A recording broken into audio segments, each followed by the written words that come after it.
89 words. That's all it took. 89 words spoken into a locker room microphone, and every single one of them would circle back to bite the man who said them. Not bullets, not a highlight reel, words. The kind that get repeated in barbershops for months, the kind that get typed into headlines by writers who know exactly what they're doing when they choose the words guarantee and embarrass in the same sentence. A gym in Orlando. Late afternoon light, slanting through high windows, catching dust in the air like the whole building was holding its breath before anyone even arrived, rubber and sweat, and the low hum of an air conditioning unit that couldn't quite keep up with July. Folding chairs stacked against the far wall, waiting to be pulled out. A backboard with a hairline crack near the left corner that nobody had bothered to fix in 3 seasons. This gym had seen plenty. It had never seen anything like what was coming. The number that mattered wasn't a score. It was a promise. $85,000 sitting in a canvas bag inside a locked equipment room down the hall, waiting to be carried out and placed under a light for everyone to see. That part would come later. First came the words. Words spoken 3 days earlier at a press conference nobody expected to matter by a man who filled a doorway the way most men fill a chair. He was 7'1", 300 and some pounds a body, built like the answer to a question nobody had thought to ask yet. A rookie season already behind him that had rearranged how people talked about the center position entirely. Reporters loved him because he gave them sentences. Big sentences, loud ones, the kind that write their own headlines. Someone in the back row of that press conference asked him almost as a throwaway who he thought was the smartest player in the league. Not the best. The smartest, the kind of question built for a safe answer. He didn't give a safe answer. He said a name everyone in that room recognized immediately, a forward from Boston who'd been retired for years, but whose name still carried weight, like a title nobody could strip from him. He said the name with something close to respect in his voice. And then he ruined it. He said the man could think the game to death, sure outsmart anybody with a clipboard and a stopwatch. But scoring on him? Twice in a row, straight up, no double team, no help? He laughed when he said it. He said the legend could bring his whole Hall of Fame resume, and it wouldn't matter, because Smart doesn't jump, and Smart doesn't have a 7-foot wingspan standing between the ball and the rim. He said it wouldn't be close. He said he'd bet real money on it. Somebody in the room, half joking, asked how much.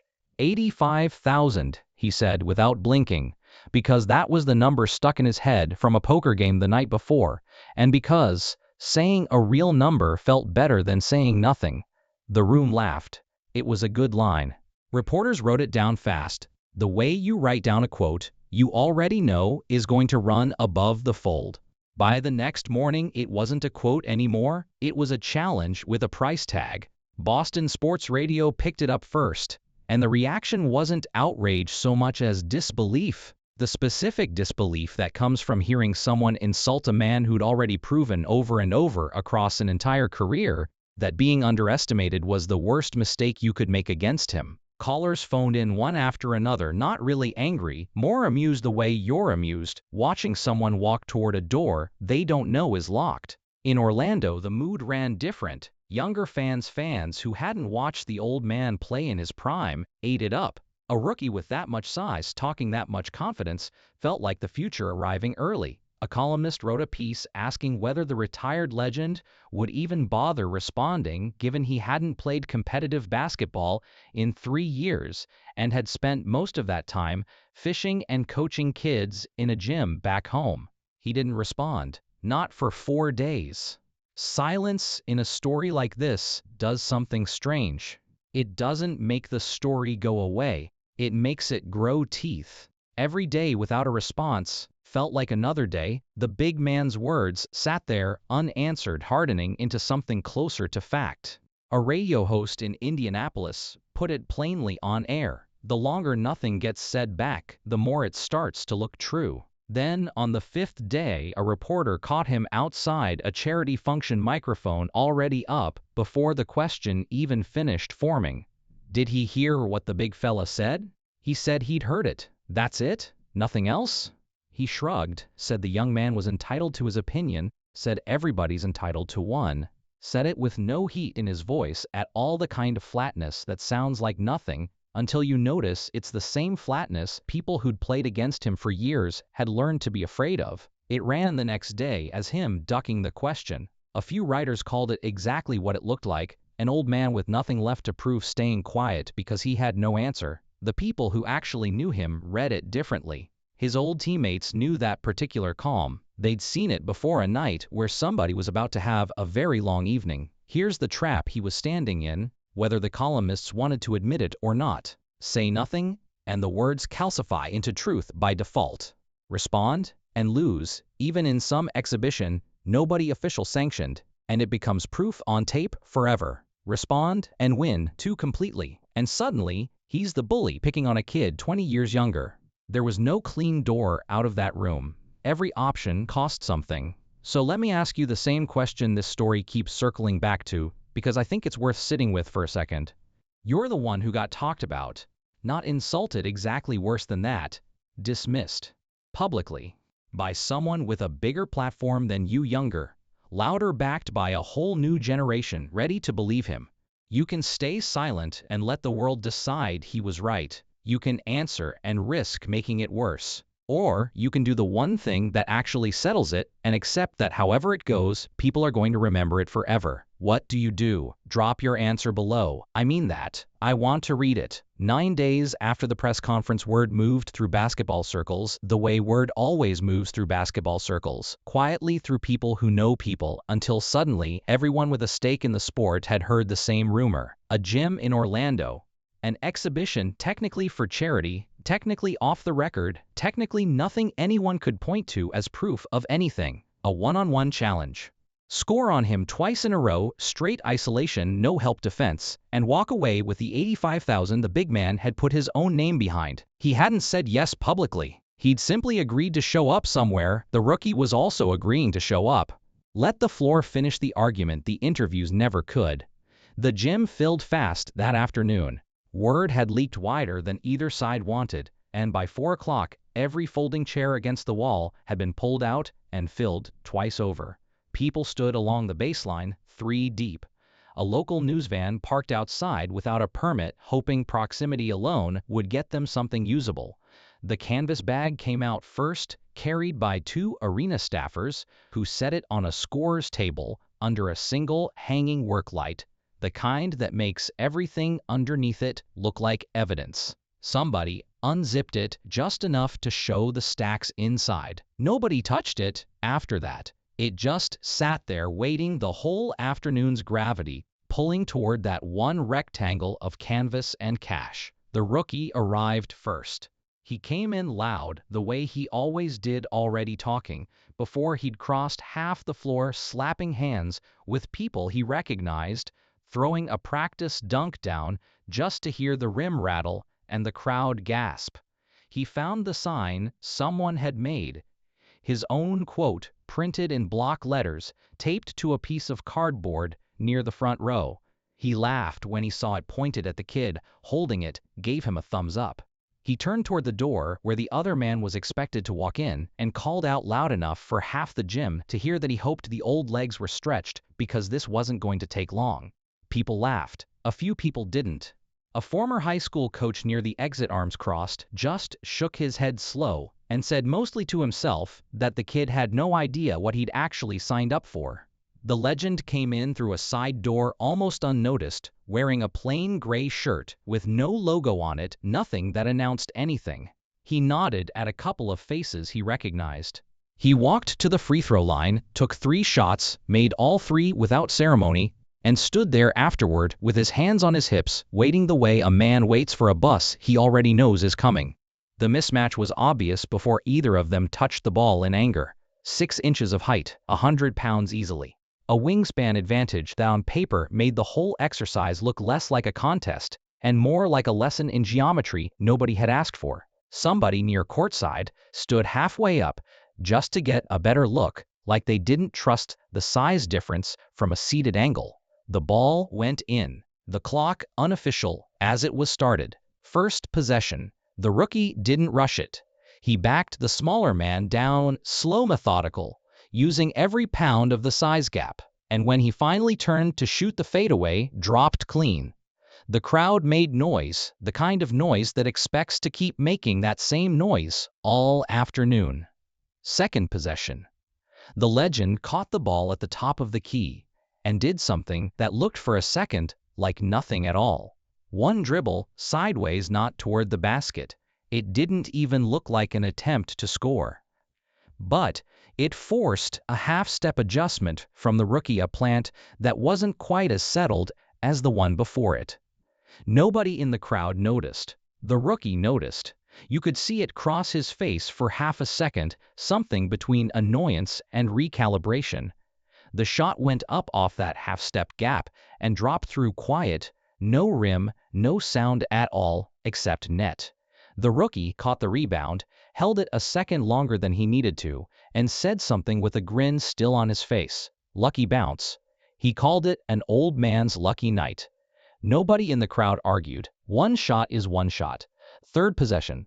The rookie came back hard, drove the lane with a spin move that drew an audible reaction from the sideline, finished through contact that nobody called a foul on because nobody ever called a foul on him. He held up 2 fingers toward the older man, asked how many he had. 2 came the answer. Flat. No performance in it at all. Something about the total absence of heat in that answer made a few people in that gym go quiet in a different way than before. Fourth possession. This is where it started to shift, and almost nobody watching could point to the exact second it happened. The legend didn't attack. He waited. He let the rookie set his feet, commit his weight, and only then did he make his move. A single dribble that looked almost lazy into a spot that had opened for less than a second and closed again just as fast. He was already gone by the time it closed. The shot dropped clean. 3 in a row now against a defender who'd spent a full season making grown professionals look foolish at the rim. The rookie called for the ball, immediately drove baseline, finished with a dunk hard enough to rattle the rim on its supports, and turned to the crowd instead of his opponent, playing to the room instead of the man in front of him. That gesture, small as it was, would matter later. Right now, it just drew a roar. Fifth possession. The older man scored again, this time with something that barely resembled a shot at all. A soft touch off the glass from an angle that shouldn't have worked, delivered so unhurried it looked like he had all day. 4 straight makes, and the rookie's shoulders had gone tight in a way they hadn't been tight 10 minutes earlier. He called for a break that didn't officially exist in a pickup exhibition, waved a hand, walked toward the baseline to collect himself. He glanced back once, and for the first time all afternoon, his face didn't have the press conference grin on it anymore. Here's the part almost nobody talks about when this story gets repeated years later. It wasn't really about the shots at all. Every possession, every basket, every murmur from the crowd, that was all surface. What was actually happening was much quieter than that. A younger man who'd built his entire identity, at least for one loud week, on a claim about somebody else's limitations, was watching those limitations fail to exist in real time. And there's a particular kind of unraveling that happens to confidence when it meets a problem that refuses to behave the way you promised everyone it would. If you've ever said something out loud that you had to stand behind later, something bigger than you meant it to be, something that took on a life of its own, the second it left your mouth, you already understand exactly what that gym was watching unfold. That specific dread of your own words catching up to you in front of people. If that's ever been you, this channel exists for stories like that one, not for the highlight. For the moment the words come due, consider sticking around for it. Play resumed. The rookie came out with something sharper in his eyes, now less showmanship, more focus, the version of him his coaches trusted late in real games, instead of the version built for cameras. He scored twice in a row himself. Physical, direct, no wasted motion, closing the gap. The murmur in the crowd shifted with him, the way crowds do, hungry again for the outcome they'd shown up expecting. But something had already changed, and everyone could feel it, even if nobody could name it yet. The rookie kept glancing over at the canvas bag on the scorer's table between possessions. He hadn't done that in the first quarter of the game. He was doing it now. Sixth possession, into what had become a real contest, not an exhibition anymore. The older man caught the ball at the wing, held it, looked at his defender with something almost gentle in his expression, and said quietly enough that only the closest few rows could hear it. "Going to my right," he said. "Told you so, you'd know it wasn't a trick." The rookie's jaw tightened. He set himself, dared him, with his whole body language, to prove it. One hard dribble right, exactly as promised, a clean rise into the same soft shot he'd been hitting for 20 minutes, dropping through net with no argument left in it. The gym didn't erupt. It went the other direction, entirely dropping into the kind of silence that happens when 300 people all reach the same private conclusion inside the same 3 seconds. He could have kept going right there. He had the rhythm. He had the room. He had a young man rattled and reaching, and every incentive in the building to keep pouring it on possession after possession until the final margin looked less like a contest and more like a verdict. He didn't.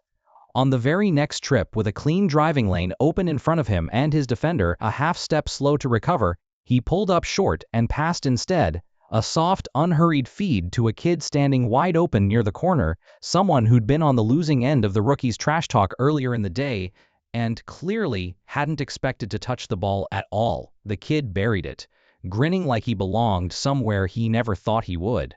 That's the moment that actually decided things, even though the scoreboard, unofficial as it was, had already tilted.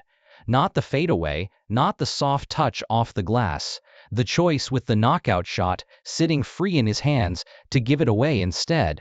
The rookie saw it too. You could watch the understanding land on his face the way weather finally breaks after sitting heavy on a horizon all day. The game wound down without much more drama after that, the way these things do when everybody in the building already understands what happened even before the ball stops moving. Final tallies barely mattered anymore. What mattered was, sitting in everyone's chest unspoken, the particular quiet of watching a claim get dismantled piece by piece by someone who never once raised his voice to do it. The rookie walked over first. He didn't say anything immediately, just looked at the smaller man up close like he was trying to locate whatever it was he'd missed back at that press conference 9 days earlier. "Where'd you learn to read a defender like that?" he finally asked. No mockery left in it at all, just genuine. "Backyard courts mostly," came the answer. "Wasn't much else to do growing up where I grew up." The rookie nodded slowly, like that explained something, even though it didn't really explain anything at all.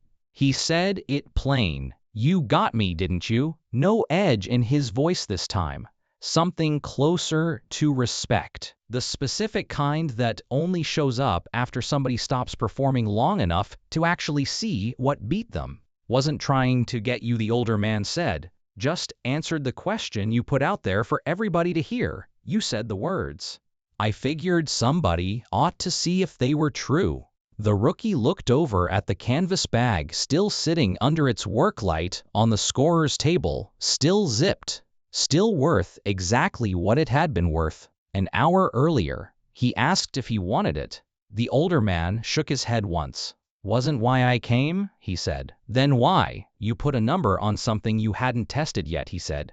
$85,000 and a room full of people who believed you because you said it loud enough. I wanted to see if loud was the same thing as true. Now I know. That's worth more to me than the bag."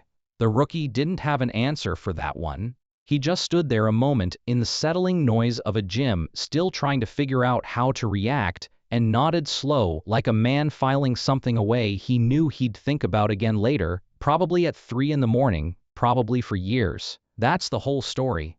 And if you're still here at the end of it, that means something. It means you're the kind of person who sits through the quiet parts to get to the moment that actually explains everything instead of skipping straight to the score. The kind of person who understands that the real proof in a story like this was never the second basket. It was the third one he chose not to shoot. It was the words that got tested instead of just repeated. Words have a strange gravity to them once they leave your mouth in front of enough people. They stop belonging to you the moment somebody else decides to hold you to them. That's the part of this story that actually matters more than the final score, more than the bag of cash that never moved off that scorer's table. A young man learned in the space of one afternoon that the things you say about somebody else's limits are promises, whether you meant them that way or not. And the man on the other end of those words, the one everyone assumed had nothing left to prove, understood something the rookie hadn't figured out yet. That the surest way to answer a loud claim isn't with a louder one. It's with silence, and then with proof delivered so quietly that by the time people realize what happened, the argument's already over. If this story meant something to you, leave a like so it finds the people who need it. Subscribe if you haven't already. And stick around because there's another afternoon like this one waiting. Another young man who said something he didn't know would come back to find him. Another Jim that thought it already knew how the story would end. Talk is easy to spend. It's expensive to cash.